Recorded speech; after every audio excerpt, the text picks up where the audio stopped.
நம்ம கம்யூனிட்டியோட vision is to be a leading global community of fortune makers to spread the fortune in this world. இந்த வேர்ல்டுக்கு ஃபார்ச்சூனை spread பண்ண வேண்டியது ஒவ்வொருத்தரோட கடமையும். இந்த நம்ம இருக்கிற வீட்டை வந்து நம்ம பெட்டரான பிளேஸாக வச்சுக்கிற மாதிரி நம்ம இருக்கிற இந்த உலகத்தையும் நம்ம ஒரு பெட்டரான பிளேஸாக வச்சுக்க வேண்டியது நம்மளோட கடமை. நான் எப்பவுமே சொல்கிற ஒரு உண்மை சம்பவம், ஒரு விவசாயி நல்லா விவசாயம் பண்ணுறதுக்கு காரணம் என்னன்னு கேட்டதுக்கு, பக்கத்து லேண்டில் இருக்கிறதுக்கும் நல்ல விதைகள் கொடுப்பேன், அவங்களுக்கும் வந்து நல்லா பயிரிடுறதுக்கு நான் சொல்லி தருவேன், அதனால தான் என்னோட பயிர் நல்லா வளர்ந்துருக்கு அப்படின்னு சொன்னார். அது இன்னும் டீப்பாக சொல்ல முடியுமா அப்படின்னு கேட்டால், எஸ், பக்கத்து நிலம் அல்லது பக்கத்து பயிர் சரியில்லை அப்படின்னா அதோட பூச்சிகள் தாக்க வரும்போது என்னோட பூச்சிகளையும் தாக்கும், என்னோட பயிர்களையும் அந்த பூச்சி தாக்கும். ஸோ என்னோட கிரவுண்ட், என்னோட ஃபீல்டு வந்து என்னோட கிராப்ஸ் எல்லாம் நல்லா இருக்கணும் அப்படின்னா பக்கத்தில் இருக்கிற இடம், பக்கத்தில் இருக்கிற ஃபீல்டில் இருக்கிற கிராப்ஸும் நல்லா இருக்கணும். ஸோ அப்படி இருந்துச்சுன்னா தான் என்னோடதும் நல்லா இருக்கும் அப்படின்னு அவர் சொன்னார். அதே மாதிரி நம்ம வீட்டை மட்டும் இல்லை, நம்ம சுற்றி இருக்கிறவங்க மட்டும் இல்லை, நம்ம கம்யூனிட்டியில் மட்டும் இல்லை, நம்ம கிளைண்ட்ஸ், நம்ம சரௌண்டிங்ஸில் இருக்கிற நெய்பர்ஸ் எல்லாத்தையுமே நல்லா வச்சுருந்தா மட்டுமே அந்த சரௌண்டிங்ஸ் நம்மளை வந்து நம்ம நல்லா இருக்கிறதுக்கு ரொம்ப ஹெல்ப் பண்ணும். Because environment is stronger then will power. நம்மளோட யோசனைகளை விட நம்மளோட வில் பவருக்கு தமிழில் என்ன சொல்லுவாங்க? வில் பவர், மன தைரியம், மன வலிமை, வெற்றிகரமான ஆற்றல், ஓகே, ஆன்ம சக்தி மாதிரி வருமா தெரியல. வில் பவர் இஸ் நம்மளோட வைராகியம் மாதிரி வருமா? மன உறுதி, கரெக்ட். வில் பவர் இஸ் மன உறுதி. நம்மளோட மன உறுதியை விட நம்ம இருக்கிற இடம் நல்லா இருந்துச்சுனாவே அது வந்து மன உறுதியை விட பெருசு அப்படிங்கிறார். அப்போ அப்படின்னு பெரியவங்க சொல்கிறாங்க. அண்ட் நான் வந்து சிகரெட்டை வந்து குவிட் பண்ணணும் அப்படின்னு நான் நினச்சேன்னா, என்னை சுற்றி இருக்கிற நிறைய பேர் சிகரெட் பிடிக்கிற ஃப்ரெண்ட்ஸோடு நான் இருந்தேன்னா எனக்கு அந்த டெம்டேஷன் கண்டிப்பாக வரதான் செய்யும். ஸோ அந்த என்விரான்மெண்ட் என்னை மாற்ற தான் செய்யும். ஸோ நான் வந்து சிகரெட்டை குவிட் பண்ணணும்னு நினச்சின்னா ஆரோக்கியமாக இருக்கிற இடத்துல நான் வந்து இருக்கணும். ஸோ என்னை சுற்றி இருக்கிறவங்க எல்லாருமே ஆரோக்கியமாக இருக்காங்க அப்படின்னா அதோட தாக்கத்தில் நமக்கும் அந்த பாசிட்டிவிட்டி நமக்கும் வர்றதுக்கு வாய்ப்பு இருக்குது. அது நம்மளுடைய வில் பவரை விட ரொம்ப வலிமையானது அப்படின்னு சொல்கிறாங்க. ஸோ நம்மளை சுற்றி இருக்கிறவங்கள நம்ம வந்து நல்லா வச்சுக்கணும் அப்படிங்கிறது மிக முக்கியமான விஷயம். ஸோ ஃபார்ச்சூனை மற்றவங்களுக்காக ஸ்ப்ரெட் பண்ணணும் அப்படின்னா ஃபார்ச்சூனராக மாறினா தான் மற்றவங்களுக்கு நம்ம ஸ்ப்ரெட் பண்ண முடியும், ரைட்? ஸோ ஏழைகளுக்கு ஹெல்ப் பண்ணுறதுக்கு ஃபஸ்ட்டு வே என்னென்னா, அந்த ஏழைகள் லிஸ்ட்டில் நம்ம சேராமல் இருக்கிறதே அதுக்கு வந்து நல்ல ஒரு ஹெல்ப் அப்படிங்கிற மாதிரி என்னோட மென்டர் அடிக்கடி சொல்லுவார். ஸோ ஃபார்ச்சூனராக ஆகணும் அப்படின்னா நம்ம மீடியாக்கராக இருக்கக்கூடாதுங்கிறது மிக முக்கியமான விஷயம். So that is very important. And fortuner அப்படின்னா என்ன, ஃபார்ச்சூனர் ஸ்ப்ரெட் பண்ணணுங்கிறது என்ன அப்படின்னு நம்ம பார்த்தோம்னா, fortuner is nothing but success and happiest entrepreneur. சக்ஸஸும் ஹாப்பினஸும் ஒருங்கிணைந்து இருக்கிறது with a balanced thing is fortune, right? சக்ஸஸ்னால் என்ன சார் அப்படின்னு கேட்டால், த டெஃபினேஷன் ஃபார் சக்ஸஸ், ஏன்னா definition vary from person to person, words to word, environment வந்து மாறும். அண்ட் நம்ம கம்யூனிட்டியில் சக்ஸஸோட டெஃபினேஷன் எப்படி நம்ம பார்க்குறோன்னா, நான் என்னவாக விரும்புகிறேனோ அதுவாக மாறுவதே சக்ஸஸ். ஓகே, நான் என்னவாக மாற நினைக்கிறேனோ அதுவாக மாறுறதா சக்ஸஸ். இங்கே பிரச்சனை என்னன்னா, நான் என்னவாக மாறுறேங்கிறது எனக்கு புரியலையே சார்ங்கிறதா பிரச்சனை, ரைட்? ஸோ அதைத்தான் நம்ம கிளாரிட்டின்னு சொல்லிட்டு நம்ம கம்யூனிட்டியில் வந்து ரொம்ப டீப்பாக நம்ம பார்க்குறோம். ஸோ அப்படி நம்ம சக்ஸஸ் ஆகணும் அப்படின்னா அதுக்கு மிக முக்கியமான விஷயம் கிறிஸ்டல் கிளாரிட்டி வேணும். நம்ம பிஸ்னஸில் கல்ச்சர் அண்ட் சிஸ்டம் வேணும். நம்ம பிஸ்னஸில் கல்ச்சர் இருந்தால், செட் பண்ணால் மட்டும்தான் நம்ம வந்து சிஸ்டம் ஃபார்ம் பண்ண முடியும். கல்ச்சர் இல்லாமல் வெறும் சிஸ்டம் மட்டும் ஃபார்ம் பண்ணோம்னா அது லாங் டேர்மில் ஒர்க் ஆகாது. அப்படியே ஒர்க் ஆனாலும் நம்மளுடைய தலைமுறையை தாண்டி அடுத்த தலைமுறை வரும்போது அது ஸ்பாயிலாருக்கு வாய்ப்பு இருக்குது. ஸோ கல்ச்சர் ஸ்ட்ராங்காக இருக்கிற பட்சத்தில் நம்மளோட தலைமுறையை தாண்டியும் நம்மளோட பிஸ்னஸ் வந்து நீடிச்சு இருக்கிறதுக்கு ரொம்ப ஹெல்ப்ஃபுல்லாக இருக்கும். அண்டு நம்ம சிஸ்டம் க்ரியேட் பண்ணால் மட்டும்தான் நம்ம பிஸ்னஸ்லேருந்து வெளியே வர முடியும். பிஸ்னஸ்லேருந்து வெளியே வராமல் பர்சனல் பிராண்டிங் பண்ண முடியாது. நானும் பண்ணுறேன் அப்படிங்கிறதுக்காக எதையாச்சும் ஒன்று எடுத்து சும்மா கணக்கு காமிக்கிறதுக்காகவோ, அதாவது சோஷியல் மீடியாவுக்கு கணக்கு காமிக்கிறதுக்கு நிறைய பேர் சொல்லுவாங்க, எவ்ரிடே ஒன்று போஸ்ட் பண்ணால் நல்லாயிருக்கும், 2 நாளைக்கு ஒன்று போஸ்ட் பண்ணால் நல்லாயிருக்கும், அல்லது ஒரு நாளைக்கு 2 போஸ்ட் பண்ணால் நல்லாயிருக்கும், அல்லது காலையில் மத்தியானம் சாயந்தரம் நம்ம சாப்பிட்ற மாதிரி 3 வேளை சாப்பிட்ற மாதிரி 3 போஸ்ட்டு நம்ம பண்ணணும், அதுதான் முக்கியம் அப்படிங்கிற மாதிரிலாம் சொல்லுவாங்க. ஸோ இதில் எதுவுமே கரெக்டு கிடையாது. எது கரெக்டான விஷயம் அப்படின்னா அந்த கண்டென்ட் வந்து வேலிடாக இருக்கும், வேல்யூவான கண்டென்ட்டாக இருக்கும். ரைட்? ஸோ ப்ரூஸ்லி நடித்த மூவிஸ் வந்து ரொம்ப கம்மியாக இருந்தாலும் பல தலைமுறைகள் தாண்டி இன்றைக்கும் நம்ம பேசப்பட்டு இருக்கிற ஒரு பர்சனாக இருக்கார். ஸோ அந்தளவுக்கு ரொம்ப அந்த ஃபீல்டில் கிங்காக இருக்கும்போது நம்ம கம்மியான நிறைய டைம்ஸ் போடணும், ஒவ்வொரு நாளைக்கு ஒன்று போட்டுகிட்டே இருக்கணும், இது வந்து என்ன சொல்கிறதுனா கரெக்டான ஸ்ட்ராட்டஜியாக இருக்காது.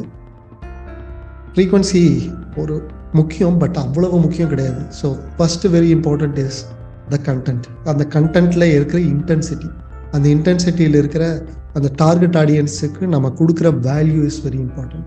ஸோ நம்மளோட ஃபீல்டில் நம்மளோட டார்கெட் ஆடியன்ஸுக்கு நம்ம என்ன வேல்யூ க்ரியேட் பண்ணுறோம், தட் இஸ் வெரி இம்பார்ட்டன்ட். அது வந்து பர்சனல் பிராண்டிங். அந்த பர்சனல் பிராண்டிங் நம்ம டெவலப் பண்ணணும் அப்படின்னா நம்ம பிஸ்னஸ்லேருந்து வெளியே வராமல் பண்ண முடியாது. நம்ம வந்து ஒரு ஆர்வக்கோளாறுல எல்லாரும் பண்ணுறாங்க அப்படின்னு சொல்லி, அல்லது வேற யாராவது பண்ணுறதை இன்ஸ்பிரேஷனாக எடுத்துக்கிட்டு ஒரு மோட்டிவேஷன் எடுத்துக்கிட்டு நம்ம 1 or 2 வீடியோஸ் போடலாம். அந்த 1 or 2 வீடியோஸ் மேபி 5-10 வீடியோஸ் வரைக்கும் கூட போகலாம். ஆனால் 10 வீடியோக்கு மேலே தாண்டது கஷ்டமாக இருக்கும். ரைட்? ஸோ எப்போ வந்து நம்ம பண்ண முடியும் அப்படின்னா நம்ம பிஸ்னஸ்லேருந்து வெளியே வந்தால் மட்டும்தான். பிஸ்னஸ்லேருந்து வெளியே வந்தால் மட்டும்தான் பிஸ்னஸுக்கு தேவையான விஷயங்கள் நம்ம பண்ண முடியும். பிஸ்னஸ்க்குள்ளே இருக்கிற விஷயத்த பண்ணுறது வேற, பிஸ்னஸ்க்காக பண்ணுறது வேற. ரைட்? பிஸ்னஸ்க்குள்ளே நாம் இருந்து பண்ணுறது வேற, பிஸ்னஸ்க்காக பண்ணுற வேலைகள் வேறு. ஸோ பிஸ்னஸ்க்காக நாம் பண்ணணும் அப்படின்னா நம்ம வெளியே வந்தால் முடியும், வெளியே வந்தால் தான் முடியும். Okay, R you in business, are you on business அப்படின்னு கேட்பாங்க. பிஸ்னஸ்க்கு மேலே இருக்கீங்களா, பிஸ்னஸில் இருக்கீங்களா, பிஸ்னஸ்க்குள்ளே இருக்கீங்களா அப்படிங்கிற மாதிரி ரெண்டுக்கும் பெரிய வித்தியாசம் இருக்குது. Are you in business, are you on business. பிஸ்னஸ்க்கு மேலே பிஸ்னஸில் இருக்கீங்களா, பிஸ்னஸ்க்குள்ளே இருக்கீங்களா. பிஸ்னஸ்க்கு உள்ளே இருக்கிற வரைக்கும் ஒரு ஸ்டாஃப், நம்ம போட்டு ஒரு ஸ்டாஃப் வந்து பண்ணுற ஒர்க்கை தான் நம்ம பண்ணிகிட்டு இருப்போம். ரைட்? ஒரு ஒர்க்கர்ஸ் பண்ணுற ஒரு வேலையாக இருக்கலாம், அல்லது ஒரு டெக்னிக்கல் பர்சன் பண்ணுற வேலையாக இருக்கலாம், அல்லது ஒரு மேனேஜர் பண்ணுற வேலையாக இருக்கலாம், அல்லது ஒரு சிஇஓ பண்ணுற வேலையாக இருக்கலாம். இந்த வேலைகளை நம்ம பண்ணிகிட்டு இருக்கிற வரைக்கும் நம்ம வந்து ஒரு சேலரி வாங்குகிற ஒரு பர்சனாக தான் நம்ம பிஸ்னஸ் நம்மளை ட்ரீட் பண்ணும். நம்ம வந்து பிஸ்னஸ்லேருந்து வெளியே வரும்போது மட்டும்தான் நம்மளை வந்து ஒரு பிஸ்னஸோட ஓனராக வந்து நம்ம பிஸ்னஸே பார்க்கும்.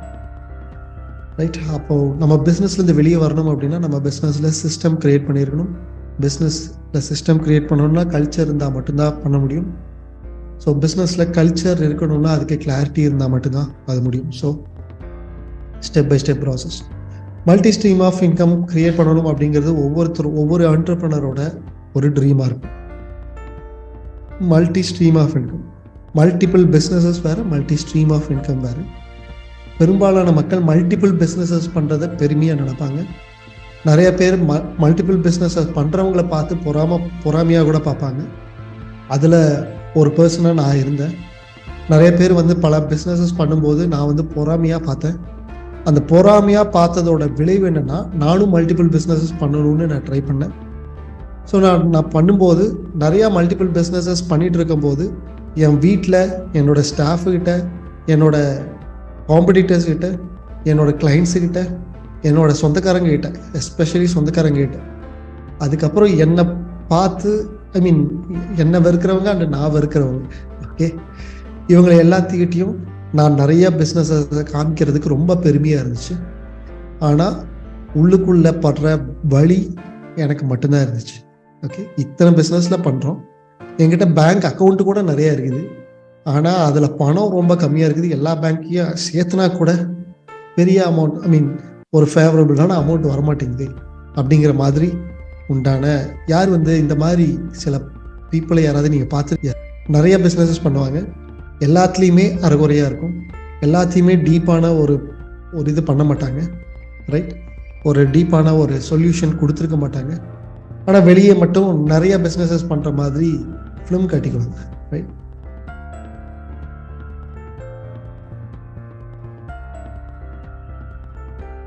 ஷார்ட் டேர்மில் மேபி அது வந்து ஒரு புத்திசாலித்தனமாக இருக்கலாம். பட் லாங் டேர்மை பார்க்கும்போது அது நமக்கு பெரிய ஸ்ட்ரெஸ் க்ரியேட் பண்ணுறதுக்கும், நம்மளை பெரிய ஸ்ட்ரெயினில் க்ரியேட் பண்ணுறதுக்கும், பேங்க் அக்கௌண்ட்டில் ரொம்ப கம்மியாகிறதுக்கும், நம்ம இருந்தால் மட்டும்தான் எல்லாமே நடக்குங்கிற மாதிரி உண்டான சுச்சுவேஷன்லேயும் வரதுக்கு வாய்ப்பு இருக்குது. அண்ட் சீக்கிரமாக நம்ம டயர்ட் ஆகிறதுக்கும், சீக்கிரமாக ஃப்ரஸ்ட்ரேஷன், அதாவது விரக்தி ஆகிறதுக்கும் நிறையா வாய்ப்புகள் இருக்குது மல்டிபிள் பிஸ்னஸஸ் பண்ணும்போது. அதுவே சிங்கிள் பிஸ்னஸ் அப்படிங்கிறது நான் சொல்லலை, சிங்கிள் ப்ராப்ளம் அப்படின்னு நான் சொல்லுவேன். ஓகே, ஒரே ஒரு பர்டிகுலர் ப்ராப்ளமை நம்ம பல வழிகளில் நம்ம சால்வ் பண்ண முடியும். அதுதான் multi stream of income. So இது வந்து நம்ம பேசினா மல்டிபிள் ஸ்ட்ரீம் ஆஃப் இன்கம்மை பற்றி பேசினா ஆக்சுவலி தட் இஸ் இந்த எல்லோ ஜோன். அப்படின்னா என்னென்னா ஆட்டோமேட்டிக் ஜோன். இந்த மல்டி ஸ்ட்ரீம் ஆஃப் இன்கம் வந்து ஆட்டோமேட்டிக்காக நடக்கக்கூடிய ஒரு விஷயம், ரைட்? ஆட்டோமேட்டிக்காக நடக்கக்கூடிய விஷயம். அதனால் நம்ம இதை பற்றி இந்த ஸ்டார்டிங் ஸ்டேஜில், அதாவது கிளாரிட்டி பற்றி பேசிட்டு இருக்கிற இந்த ஸ்டேஜில் நம்ம இதை பேசினா தட் டசன்ட் மேக் சென்ஸ். இதுவே நம்மளோட லாங் டேர்மில், அதாவது இன்னும் கொஞ்சம் நாளில் அந்த கிளாரிட்டி எடுத்ததுக்கப்புறம் சிஸ்டம் க்ரியேட் பண்ணி, பர்சனல் பிராண்டிங் க்ரியேட் பண்ணி, multi stream of income create பண்ணுவாங்க இல்லையா? அவங்க எப்படி க்ரியேட் பண்ணியிருக்காங்க, இதனால் எப்படி எவ்வளவு சக்ஸஸ்ஃபுல்லாக இருக்காங்க அப்படிங்கிறத கொஞ்ச நாளில் நம்ம கம்யூனிட்டியிலேருந்து எடுத்து எக்ஸாம்பிளாக காட்டும்போது நமக்கு நல்லா புரியும். Okay, so it is actually an automatic zone. நாம் எல்லோரும் ஒன்றா சேர்ந்து ரொம்ப தூரம் பயணம் செய்கிறதுக்காக ஒரு கம்யூனிட்டி நான் ஸ்டார்ட் பண்ணியிருக்கேன். அந்த கம்யூனிட்டி பேர் ஃபார்ச்சூன் மேக்கர்ஸ் கம்யூனிட்டி. அந்த கம்யூனிட்டி பற்றி இன்னும் உங்களுக்கு தெரியாது அப்படின்னா கீழே கொடுத்துருக்குற அந்த லிங்கை கிளிக் பண்ணி இதை பற்றி தெரிஞ்சுக்கங்க. அண்ட் உங்களுக்கு ஹெல்ப்ஃபுல்லாக இருக்கும்னு தோணுச்சுன்னா பிகம் a மெம்பர். அண்ட் நீங்கள் ஆல்ரெடி ஒரு ஃபார்ச்சூன் மேக்கர்ஸ் கம்யூனிட்டியில் ஒரு மெம்பராக இருக்கீங்க அப்படின்னா என்னோடய டைமண்ட் மெம்பர்ஷிப்பை பற்றி இங்கே கீழே கொடுத்துருக்கிற லிங்கை கிளிக் பண்ணி இன்னும் டீப்பாக நீங்கள் தெரிஞ்சுக்கங்க. அண்ட் இந்த பாட்காஸ்ட் உங்களுக்கு ரொம்ப ஹெல்ப்ஃபுல்லாக இருந்திருக்கும்னு நான் நம்புகிறேன். அண்டு நீங்கள் இந்த பாட்காஸ்ட்டில் என்ன கற்றுக்கிட்டீங்க அப்படிங்கிறதையும் அண்ட் உங்களோட கருத்துக்களையும் கீழே கொடுத்துருக்கிற கமெண்ட் பாக்ஸில் டைப் பண்ணுங்கள். ஸோ இதே மாதிரி ரொம்ப யூஸ்ஃபுல்லான ஒரு டாபிக்ஸ் உங்களுக்கு கொடுக்கறதுக்கு இது எனக்கு ரொம்ப என்கரேஜிங்காகவும் இருக்கும். அண்ட் அடுத்த ஒரு பாட்காஸ்ட்டில் உங்களை நான் மீட் பண்ணுற வரைக்கும் it is bye from 8020 Karthikeyan. Take care, bye bye.